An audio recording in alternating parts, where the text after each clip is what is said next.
자, 반갑습니다. 오늘 이제 프랑스 혁명에 대해서 배워보겠습니다.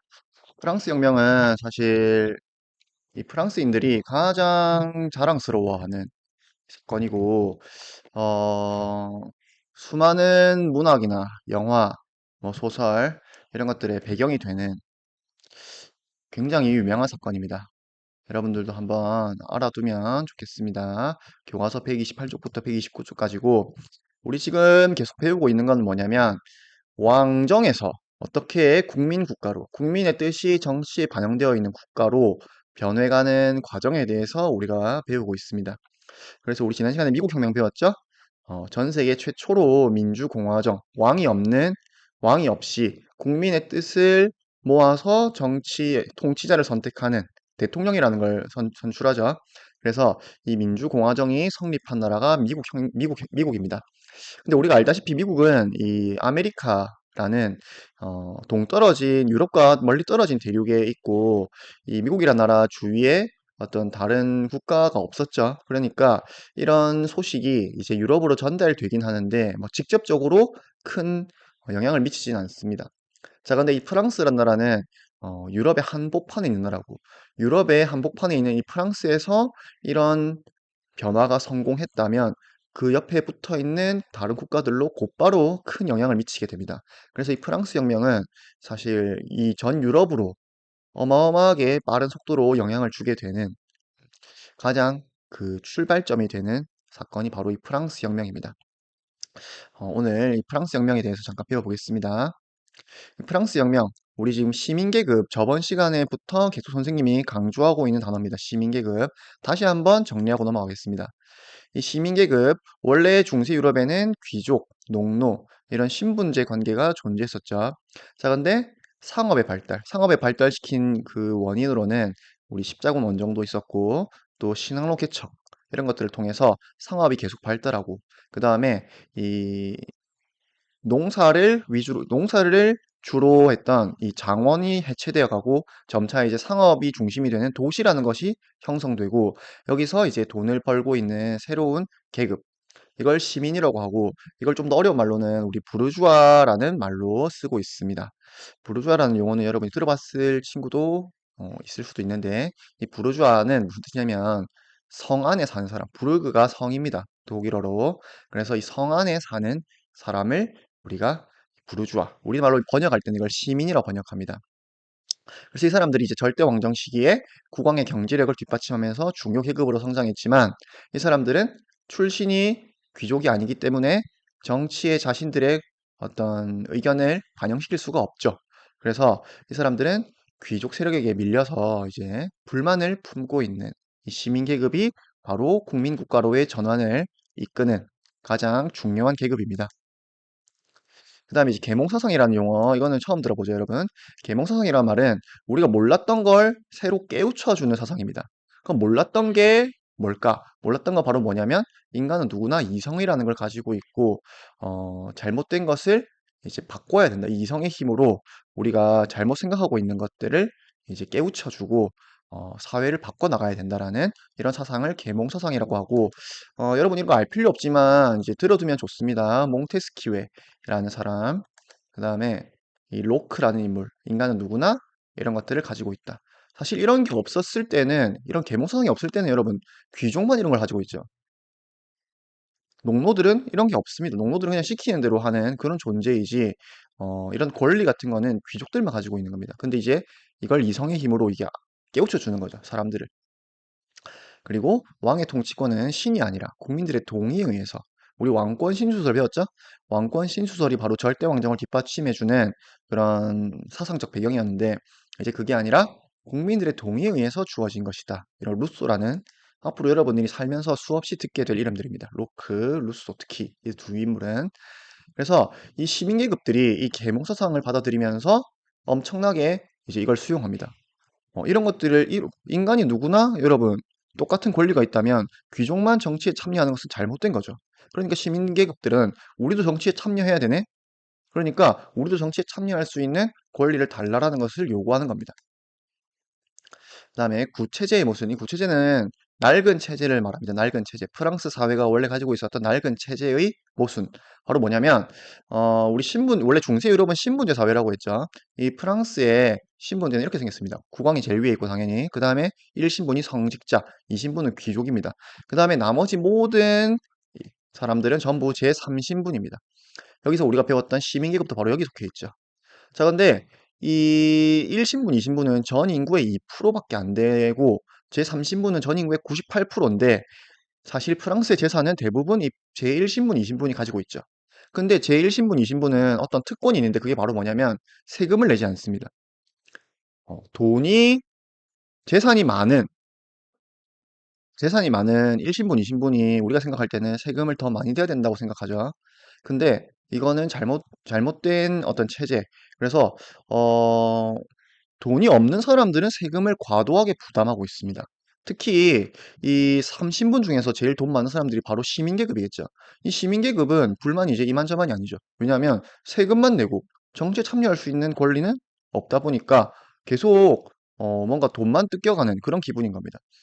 자, 그래서 당시 프랑스 사회를 풍자하는 모습입니다. 이 평민들이 성직자 귀족, 이 살찐 성직자 귀족들을 이제 업고 다니는 이런 모습들을 당시 풍자하는 풍자화고요. 그 다음에 이 시기에 또 프랑스의 재정이 이제 파탄나게 됩니다. 왜냐하면 굉장히 사치스러운 이제 왕족과 귀족들의 생활, 이 시민계급에게 들어오는 이런 세금으로 이 사람들은 굉장히 호화로운 생활을 즐기고 있었던 겁니다.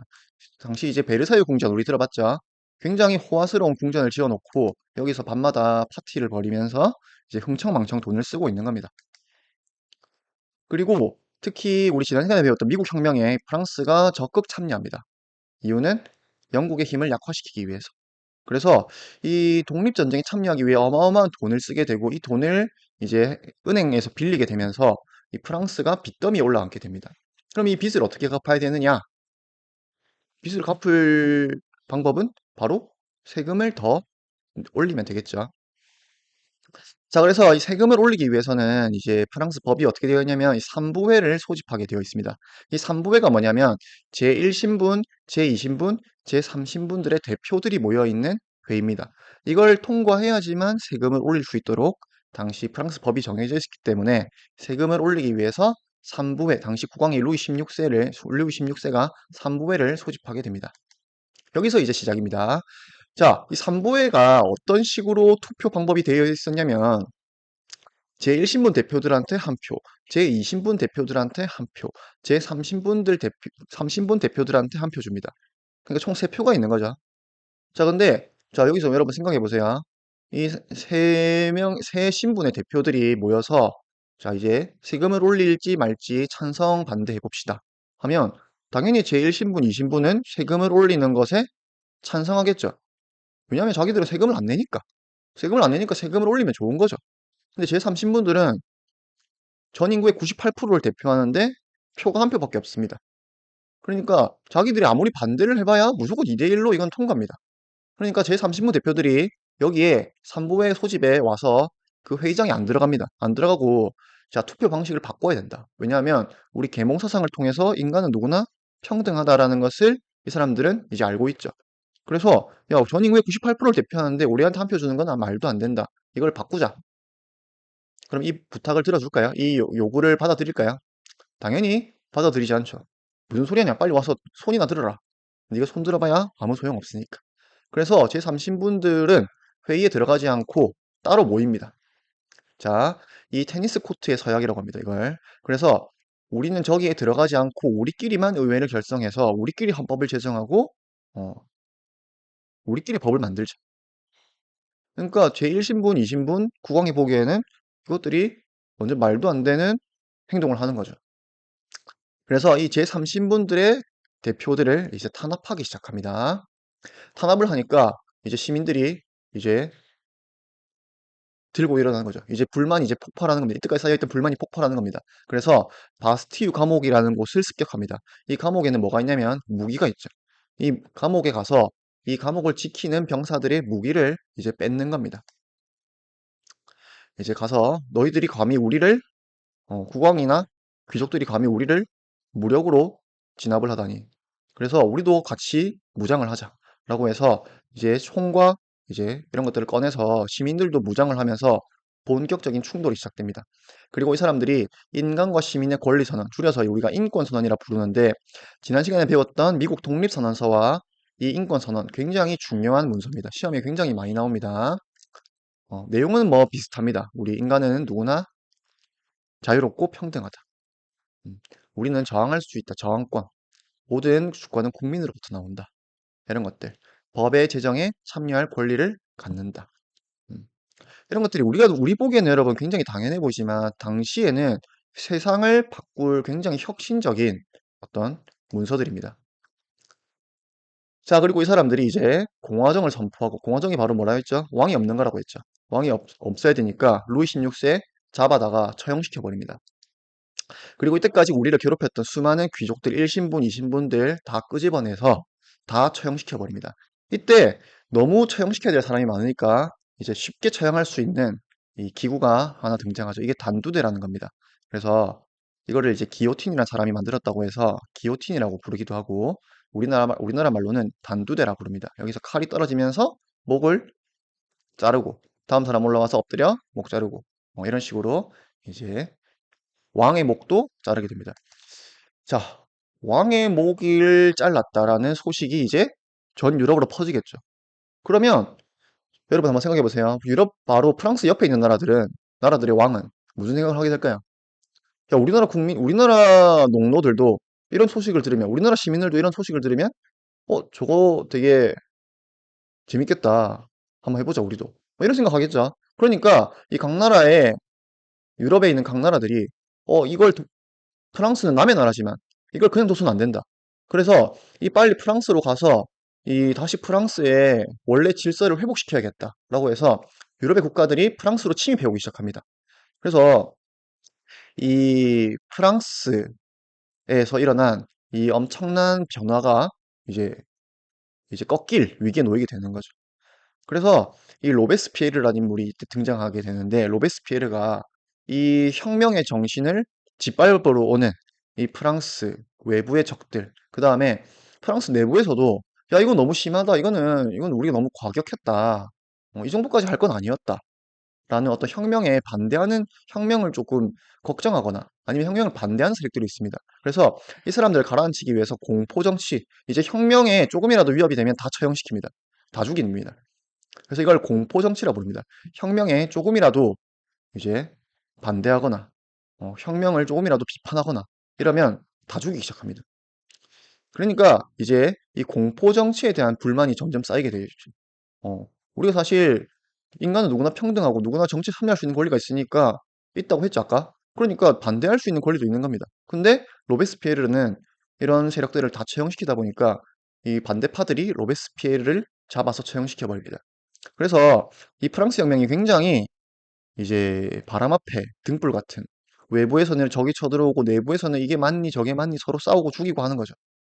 그래서 이때 등장하는 사람이 나폴레옹입니다. 나폴레옹이 원래 프랑스의 군인입니다. 군인이 군인이 존재하는 이유는 여러분 외부의 적을 지키기 위해서 존재하는 거죠. 근데 이 외부의 적을 이제 지키지 않고 이 군대를 가지고 자기의 정권을 장악하는 데 쓰는 이런 행위를 쿠데타라 부릅니다. 그래서 나폴레옹이 쿠데타로 이제 정권을 장악하고 외부의 적을 물리칩니다. 물리치고 이 사람이 스스로 황제 자리에 즉위하게 되는 게 프랑스 혁명의 마지막입니다. 여러분 뭔가 좀 이상하지 않나요? 우리가 처음 일어난 걸 보면 왕을 없애고 국민들의 어떤 국가를 만들기 위해 일어난 거죠. 근데 나폴레옹은 이제 이걸 다 질서를 안정화시키고 스스로 황제 자리에 오릅니다. 그러니까 뭔가 시작과 정반대의 결과가 나오게 된 거죠. 그래서 사실 나폴레옹이라는 사람은 프랑스 내부에서는 굉장히 비판하는 목소리가 높습니다. 우리는 위인전을 읽었죠, 여러분은? 근데 프랑스 내부에서는 이 프랑스 혁명을 짓밟은 어떤 프랑스 혁명의 배신자 같은 어떤 그런 어떤 어, 역할을 한 거죠, 이 사람은. 어쨌든 프랑스를 외부의 적으로부터 지켜내긴 했죠. 외부에 있는 군대를 다 물리칩니다, 이 사람이. 굉장히 엇갈린 평가를 받고 있는 게 나폴레옹이고요. 자, 이거는 다음 시간에 우리 좀 배우겠습니다, 이 부분은. 음. 자, 그래서 이제 이 프랑스에 남겨진 이런 색깔도 다 프랑스 혁명에서 온 겁니다. 자유, 평등, 박애. 그다음에 프랑스 국가들도 지금 라 마르세이에즈라고 하는데 이게 바로 이 아까 프랑스의 외부의 적들이 쳐들어올 때 프랑스 마르세유라는 도시에서 이제 스스로 국가를 지키기 위해 군대를 조직합니다. 그 마르세유 의원군들이 부르던 노래가 라 마르세이에즈고 이게 프랑스 국가입니다, 지금. 그다음에 바스티유 감옥 습격한 날짜는 매년 축제로 지금 기억되고 있습니다. 그래서 우리가 지금까지 프랑스 혁명 배웠고 이제 점점 국민 국가로 넘어가는 시민혁명의 대표적인 사건이 바로 이 프랑스 혁명입니다. 수업은 여기까지입니다.